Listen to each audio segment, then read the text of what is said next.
নদীপথে একেবারে দিনের আলোয় ত্রিপুরার কৈলাসহরে বাংলাদেশিদের অনুপ্রবেশের চেষ্টায় চাঞ্চল্য। ত্রিপুরার 59 জেলার কৈলাসহর পুরো এলাকার শ্মশানঘাট এলাকায় ধুন্ধুমার। জানা গিয়েছে, মনু নদীতে ভেসে আসা কাঠ সংগ্রহ করতে গিয়ে জানা 12 বাংলাদেশি সীমান্ত পেরিয়ে ভারতের ভূখণ্ডে ঢুকে পড়ে। ঘটনাটি নজরে আসতেই শ্মশানে উপস্থিত লোকজন বাধা দেন। পরবর্তীতে বিএসএফ বাংলাদেশিদের ফিরে যেতে বললে তারা জওয়ানদের লক্ষ্য করে বোতল ছোড়ে। এই ঘটনায় এলাকায় আতঙ্ক ছড়িয়ে পড়ে। তবে স্থানীয়দের সহযোগিতায় বিএসএফ অনুপ্রবেশকারীদের ফিরে যেতে বাধ্য করে।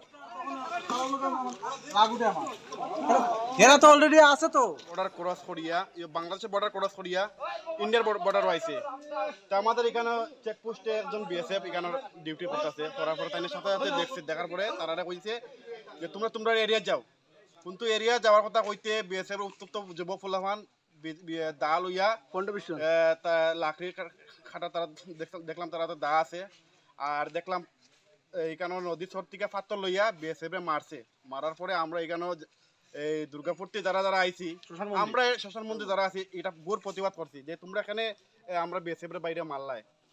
কিন্তু তারা এটা না করিয়া উল্টা দিকে গিয়া শ্মশান ঘাটক বোতল চিরিয়া আমাদের এখানোর যারা শ্মশান ঘাটক আসিল তারা বোতল এইভাবে বোতল মারা আরম্ভ করছে। আমাদের শ্মশান মানে শ্মশান মন্দির যারা আছে সব রাস্তার উপরে আই গেছে।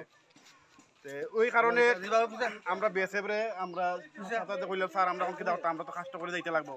তখন বিএসএফ বড় হাইকমান্ডে ফোন করছে। হাইকমান্ড এখানে আওয়ার পরে হাইকমান্ডে তারা বাংলাদেশের বিডিআর যারা আছে বিডিআর লগে যোগাযোগ করছে, বিজিবি যারা আছে যোগাযোগ করছে।